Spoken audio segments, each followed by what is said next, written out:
اے مسلمانوں فخر کرو اپنی اس سعادت پر کہ بن مانگے اللہ نے تمہیں اپنے حبیب کی امت میں بنایا،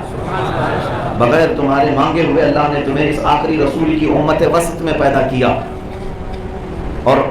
سب سے بڑا اللہ رب العزت کا اس پر فضل یہ ہے کہ امت میں بنایا۔ امت دو طرح کی ہے، امت دعوت اور امت اجابت۔ کفار و مشرکین یہود و نصارہ وہ بھی حضور کی امت میں ہیں، لیکن مومنین مسلمین یہ بھی حضور کی امت میں ہیں۔ ہمیں امت اجابت کہا جاتا ہے، وہ امت دعوت ہیں۔ یہ بھی کروڑا شکر ہے مولا کا کہ ہمیں امت اجابت میں بنایا، حضور کی امت میں بنایا اور حضور کا کلمہ پڑھنے والوں میں بنایا۔ اور اس پر بھی رب ذوالجلال کا فضل و احسان یہ ہے کہ امت اجابت میں بھی ہزاروں فرقے ہو گئے، ہزاروں فرقے آ گئے۔ حضور پاک صلی اللہ تعالیٰ علیہ وسلم کو رسول تو مانتے رہے، لیکن الگ الگ عیب اور الگ الگ نقص نکالتے رہے، گویا کہ کئی شاخیں نکلیں۔ اس پر بھی میرے مولا کا بڑا فضل و کرم و احسان ہے کہ ہمیں اس امت کی آخری امت کے امت اجابت نے اس جماعت میں پیدا کیا جو صحابہ اور رسول پاک کی سنت پر قائم ہے۔ السلام علیکم دوستو، ناظرین اکرام، تو کیسے ہیں آپ سبھی لوگ؟ امید ہے آپ لوگ ضرور اچھے سے ہوں گے اور خیریت سے بھی ہوں گے۔ تو الحمدللہ ابھی ہم سبھی کا بھی ماحول ٹھیک ہے۔ تو آپ سبھی کے سامنے ایک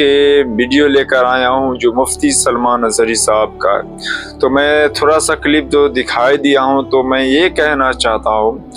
کہ ویڈیو تو ہم لوگ اکثر دیکھتے ہی رہتے ہیں، جو آج کل کے ہر مسلمان بھائی بہن کے موبائل میں جو تقریر یا چھوٹی سی شارٹ جو ویڈیو ہوتا ہے اس کا کلپ، یعنی کہ جتنا بھی اسلامک ویڈیو ہے وہ ہر مسلمان بھائی بہن جو ضروری سنتے ہی ہیں، کیونکہ وہ ریلز دیکھتے ہیں اس میں آ ہی جاتا ہے، وہ لوگ سن ہی لیتے ہیں۔ تو میں ایک اصل بات یہ کہنا چاہتا ہوں کہ یہ کوئی شارٹ ویڈیو نہیں، یہ لانگ ہے ویڈیو، اور اس میں وہی لوگ کلک کرتے ہیں جو اچھے لوگ ہوتے ہیں، جو ایماندار لوگ ہوتے ہیں، جو اسلام کی چیزوں کو فالو کرنا چاہتے ہیں، اسلام کو پسند کرتے ہیں،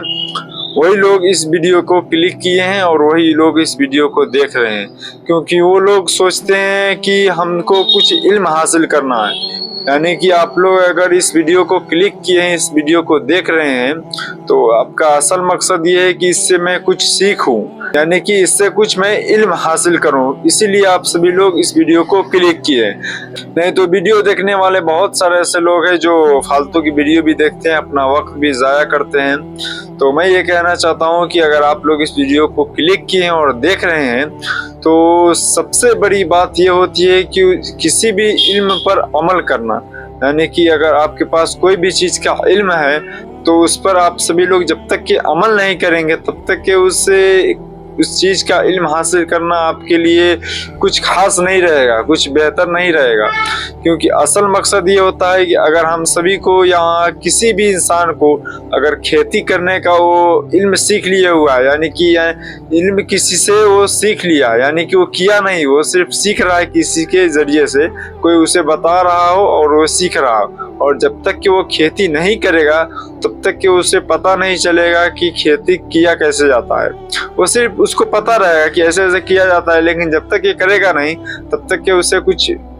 فائدہ نہیں ہوگا۔ تو اسی وجہ سے میں ایک ویڈیو لایا ہوں جو آپ لوگ اس میں جو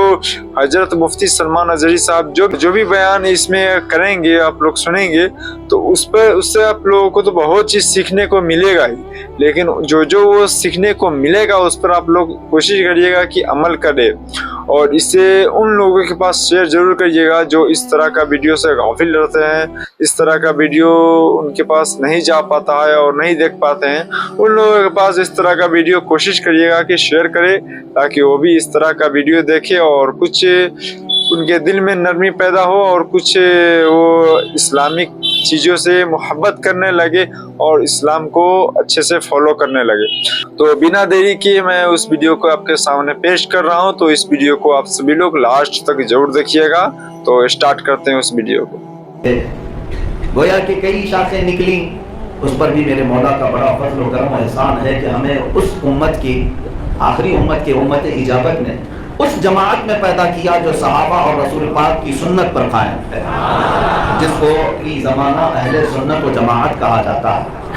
اور اس پر بھی رب ذوالجلال کا بڑا فضل و احسان یہ ہے کہ اہل سنت و جماعت میں بھی ہمیں ایک ایسے عاشق رسول کا تابع و فرما بردار بنایا جس نے ہمیں ہمارے دلوں میں عشق مصطفیٰ کی شمع روشن کی اور ایسا جام پلایا کہ ہر در و دیوار سے یہ آواز بھی آنے لگی، ڈال دی قلب میں عظمت مصطفیٰ سیدی اعلیٰ حضرت پہ لاکھوں سلام۔ میرے عزیزوں، اللہ تعالیٰ کا کرم و احسان ہی تو ہے کہ اس نے اپنے حبیب پاک کے چاہنے والوں میں بنایا، حضور کی میلاد منانے والوں میں بنایا، حضور پاک کا تذکرہ سن کر خوش ہونے والوں میں بنایا، حضور کا نام سن کر کے انگوٹھے چومنے والوں میں بنایا، اپنی حاجتوں کے لیے رسول کا وسیلہ لینے والوں میں بنایا، بیٹھتے اٹھتے حضور کو مدد کے لیے پکارنے والوں میں بنایا، اور اپنا سب کچھ گنبد خضرا کہنے والوں میں ہمیں بنایا۔ اور اس پر بھی اللہ کا بڑا احسان یہ ہے کہ ہزاروں لاکھوں جماعتیں ہونے کے باوجود عظمت رسالت پر حملہ کسی نے کیا تو اس کے دفاع میں کھڑے ہونے والی جماعت نے ہمیں بنایا۔ یہ اللہ کا احسان ہے کہ اللہ جسے چاہتا ہے وہ اپنے فضل سے نوازتا ہے اور اپنے حبیب پاک کے قرب میں جسے چاہتا ہے منتخب فرماتا ہے۔ عزیزان گرامی وقار، آج بڑی رات ہے اور 12ویں شب ہے، اور رسول پاک صلی اللہ علیہ وسلم کی ولادت کی گھڑیاں ایک زمانے میں یہی تو وہ وقت تھا جب ساری کائنات انتظار میں تھی کہ وہ حبیب کبریا اس دنیا میں تشریف لانے والے ہیں۔ حور و ملک، جن و بشر، سارے لوگ، ساری اشیاء کائنات کی اس حبیب باری صلی اللہ علیہ وسلم کے ورود مسعود کے انتظار میں تھی، اور اس گھڑی کو عالم اسلام میں آج ہر جگہ عید کے طور پر منایا جاتا ہے، لیکن بعض لوگوں کو اس کی تکلیف ہے، بعض لوگوں کو تکلیف ہے۔ حضور پاک صلی اللہ تعالیٰ علیہ وسلم کی میلاد کا جب بھی مہینہ آتا ہے کچھ برساتی کیڑے باہر نکل آتے ہیں، اور اب تو سوشل میڈیا کا زمانہ ہے، گند پھیلاتے ہیں، بہت زیادہ ادھر ادھر گند پھیلا کر کے یہ بات باور کرانے کی کوشش کرتے ہیں۔ میاں وہ صحابی بتائیں جس نے سب سے پہلے میلاد منائی، وہ صحابی کا نام بتائیں جس نے سب سے پہلے جلوس نکالا۔ سنیوں کو وسوسے میں ڈالنے کے لیے اس طرح کی باتیں لاتے ہیں۔ ان سے کوئی یہ نہیں پوچھتا کہ اس صحابی کا نام بتائیں جو سومیا گراؤنڈ میں اتنا بڑا اجتماع کراتے تھے، 10 دن کی کانفرنسیں کراتے تھے۔ کوئی ہے جواب؟ بڑے بڑے اجتماعات، بڑے بڑے چلے، بڑے بڑے قافلے، یہ تمام چیزیں کیا عہد صحابہ میں تھی؟ نہیں۔ آج آپ اس کو نیکی سمجھ کر کرتے ہو، خیر سمجھ کر کے کرتے ہو، تو ظالموں جب تمہارا جمع ہونا خیر ہو سکتا ہے تو مصطفیٰ کے نام پر جمع ہونا کیوں نہیں خیر ہو سکتا؟ اب میں بتاؤں کہ ولادت بسعادت کا تذکرہ صحابی کی بات پوچھتے ہو، تابعی کی بات پوچھتے ہو۔ ارے میاں، ہم نے تو پڑھا ہے کہ اللہ نے ابھی کسی کو پیدا بھی نہیں کیا تھا، ابھی کسی کو پیدا بھی نہیں کیا تھا، ساری روحوں کو ایک میدان میں جمع فرمایا، اس کو یوم الست کہا جاتا ہے۔ اس کا تذکرہ قرآن پاک میں بھی آیا ہے، 9ویں پارے میں رب تعالیٰ نے ارشاد فرمایا وَإِذْ أَخَذَ مِن بَنِي آدم، تمام آدم کی اولاد سے اللہ تعالیٰ نے ایک وعدہ لیا تھا کہ اس بات کا، ساری روحیں تھی، جسم کسی کا نہیں تھا، کوئی پیدا نہیں ہوا تھا۔ رب تبارک و تعالیٰ نے ساری روحوں سے ایک سوال کیا، الست بربکم، کیا میں تمہارا رب نہیں ہوں؟ سب روحیں خاموش تھی، سب سے پہلے روح محمدی نے جواب دیا، بلا وربنا، کیوں نہیں مولا، تو ہی تو ہمارا رب ہے۔ اس روح محمدی کے جواب پر پھر انبیاء نے جواب دیا، انبیاء کی روحوں کے جواب میں اولیاء کی روحوں نے جواب دیا، اولیاء کی روحوں کے جواب میں مومنین کی روحوں نے جواب دیا، مومنین کی روحوں کے جواب میں سارے انسانوں کی روحوں نے جواب دیا۔ پتہ یہ چلا کہ رب ذوالجلال کی ربوبیت کا اقرار یوم الست میں بھی اگر کسی نے سب سے پہلے کیا تھا تو وہ روح محمدی ہے۔ وہاں پر بھی جلوے مصطفیٰ کریم صلی اللہ علیہ وسلم ہی کے تھے، وہاں پر روح محمدی ہی کے جلوے تھے یوم الست میں۔ اور دوسرا ایک وعدہ اللہ تعالیٰ نے اسی وقت سارے نبیوں سے لیا، سارے نبیوں سے جن کو اللہ تعالیٰ نبی بنا کر بھیجنے والا تھا، دنیا میں ابھی وہ پیدا نہیں ہوئے تھے۔ یہ بھی قرآن پاک میں 4 پارے میں وَإِذْ أَخَذَ اللَّهُ مِيثَاقَ النَّبِيِّينَ لَمَا آتَيْتُكُم مِّن كِتَابٍ وَحِكْمَةٍ ثُمَّ جَاءَكُمْ رَسُولٌ مُصَدِّقٌ لِّمَا مَعَكُمْ لَتُؤْمِنُنَّ بِهِ وَلَتَنصُرُنَّهُ۔ اللہ نے تمام نبیوں کی روحوں سے یہ وعدہ لیا، کس بات کا؟ کہ تم نبی بنا کر بھیجے جاؤ گے، تمہارے زمانے میں اگر میرا محبوب رسول آ گیا، میرا رسول آ گیا جو تمہاری کتابوں کی تصدیق کرتا ہوا ہے، تو تم سب کے سب اس پر ایمان لاؤ گے اور اس کی مدد کرو گے۔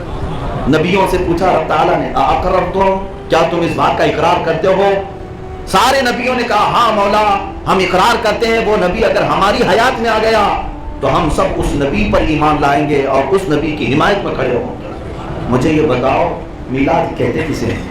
رسول پاک کی محبتوں کا تذکرہ کرنا یہی تو میلاد ہے، حضور پاک کی سیرت بیان کرنا یہی تو میلاد ہے۔ ابھی کائنات میں کوئی چیز پیدا نہیں ہوئی جب رب ذوالجلال حضور پاک کے آنے کے متعلق انبیاء سے وعدہ لے رہا ہے، نبیوں کی روحوں سے وعدہ لے رہا ہے، تو یوم الست میں بھی اسی رسول کے جلوے ہیں۔ بلکہ آپ کو میں بتاؤں، اس رسول پاک صلی اللہ تعالیٰ علیہ وسلم کی میلاد پاک کے سلسلے میں ہزاروں دلیلیں ہیں، لیکن بات صرف اتنی ہے کہ دل صاف ہونا چاہیے۔ دلیل تو بہت ہے، دل اگر صاف نہ ہو تو کوئی دلیل اسے کام بھی نہیں آتی۔ جس کے دل میں کڑن ہو، جلن ہو، اسے عیب ہی نظر آئے گا، اور جس کے دل میں محبت مصطفیٰ ہو، قلب پاک ہو، وہ اپنے نبی کی محبت میں یہ تمام چیزیں قبول بھی کرے گا۔ عزیزان گرامی وقار، سیدنا آدم علیہ الصلوۃ والتسلیم کی جب ولادت ہوئی، آپ کو مٹی پانی سب سے گھونڈا گیا اور آپ کی روح کو جب آپ کے جسم میں ڈالا گیا، جانتے ہیں آپ کی تخلیق کے متعلق شیخ عبدالحق محدث دہلوی رحمۃ اللہ تعالیٰ علیہ نے فرمایا کہ آدم علیہ السلام کی جب تخلیق ہوئی، آپ کی شکل بنائی گئی تو روح پھونکی گئی، اس میں روح باہر آ گئی، جسم کے اندر روح قرار نہیں پا رہی تھی، اس لیے کہ جسم مٹی کا ہے اور روح نور ہے، روح نور ہے اللہ کا، تو یہ باہر آ جاتی۔ کئی مرتبہ ایسا ہوا تو پھر اللہ تعالیٰ نے آدم علیہ السلام کی پیشانی میں نور محمدی کو رکھا۔ اس کے بعد آدم علیہ السلام کے جسم میں روح ڈالی گئی، آپ بیدار ہوئے اور آپ نے آنکھیں کھولی، تو جیسے ہی آپ کی آنکھیں کھلی سب سے پہلا کلمہ آپ کو جو نظر آیا، لا الہ الا اللہ محمد رسول اللہ۔ سیدنا آدم علیہ السلام عرش کے پایوں پر، عرش کے دروازوں پر یہ لکھا ہوا دیکھا، جنت کے درختوں پر یہ لکھا ہوا دیکھا، یہ کلمہ طیبہ ہے۔ رب تبارک و تعالیٰ سے آپ نے سوال کیا کہ اے اللہ، یہ تو اپنے نام کے ساتھ ایک اور نام کس کا رکھا ہے؟ ایک اور نام کون سی شخصیت کا ہے؟ اللہ تعالیٰ نے ارشاد فرمایا، اے آدم تیری اولاد میں میرا ایک محبوب نبی پیدا ہوگا، اس کا نام میں نے ہر عرش کے دروازے پر، ہر جگہ پر رقم کر دیا ہے۔ اسی لیے اعلیٰ حضرت فاضل بریلوی رضی اللہ تعالیٰ عنہ نے یوں فرمایا، ذکر خدا جو ان سے جدا چاہو نجدی ہو، ذکر خدا جو ان سے جدا چاہو نجدی ہو، واللہ ذکر حق نہیں کنجی سقر کی ہے۔ میں مانتا ہوں اے عقل والو میرا محمد خدا نہیں ہے، مگر دلوں میں یہ نقش کر لو کہ وہ خدا سے جدا نہیں ہے۔ اللہ عز و جل نے اپنے نام پاک کے ساتھ محمد صلی اللہ علیہ وسلم کا نام پاک آسمان کے ہر دروازے پر، عرش پر، وہاں کی جنت کے درختوں پر رقم فرمایا۔ اب خود رسول پاک صلی اللہ تعالیٰ علیہ وسلم سے آپ کے نور کی تخلیق کے بارے میں بھی سوال کیا گیا، یا رسول اللہ صلی اللہ تعالیٰ علیہ وسلم، اللہ تعالیٰ نے دنیا میں سب سے پہلے کس چیز کو پیدا کیا؟ سب سے پہلے کون سی چیز بنی؟ رسول پاک صلی اللہ تعالیٰ علیہ وسلم نے ارشاد فرمایا، مصنف عبدالرزاق کی حدیث مشہور ہے، حدیث جابر کے نام سے، حضور پاک صلی اللہ تعالیٰ علیہ وسلم نے ارشاد فرمایا، اے جابر، اللہ نے سب سے پہلے مخلوقات میں میرے نور کو پیدا کیا، اور اس کے بعد پھر اس نور کے 4 حصے کیے، الگ الگ۔ ایک طویل حدیث ہے، ایک حصے سے اللہ نے عرش کو پیدا کیا، دوسرے سے لوح کو، تیسرے سے قلم کو، چوتھے حصے میں پھر 4 حصے کیے گئے، ان میں سے پھر ایک حصے سے حاملان عرش کو، دوسرے سے آسمان کو، تیسرے سے ملائکہ کو، پھر چوتھے حصے کو 4 حصوں میں تقسیم کیا، ان میں سے پھر ہر ایک حصے سے چاند و سورج کو، دوسرے سے ستاروں کو، تیسرے سے انبیاء کو پیدا کیا، پھر چوتھے حصے کو 4 حصوں میں تقسیم کیا۔ میرے آقا صلی اللہ علیہ وسلم نے اس حدیث کو اتنی طویل بیان فرمایا، یہاں تک کہ حضرت جابر فرماتے ہیں کائنات کی ہر شے کو اللہ نے نور محمدی سے پیدا کیا،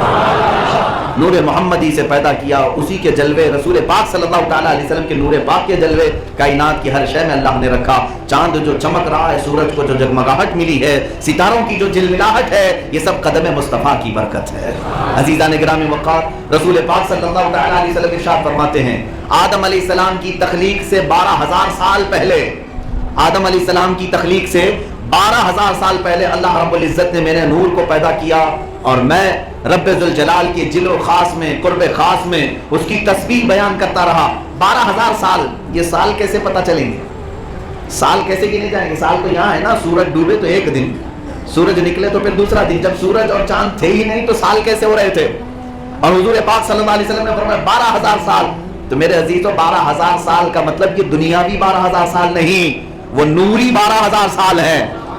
وہ نوری 12,000 سال ہے، اور نوری سال کی کوئی انتہا اور ابتدا پتہ ہی نہیں انسانوں کو، اس لیے کہ وہ نور والا ہی جانتا ہے۔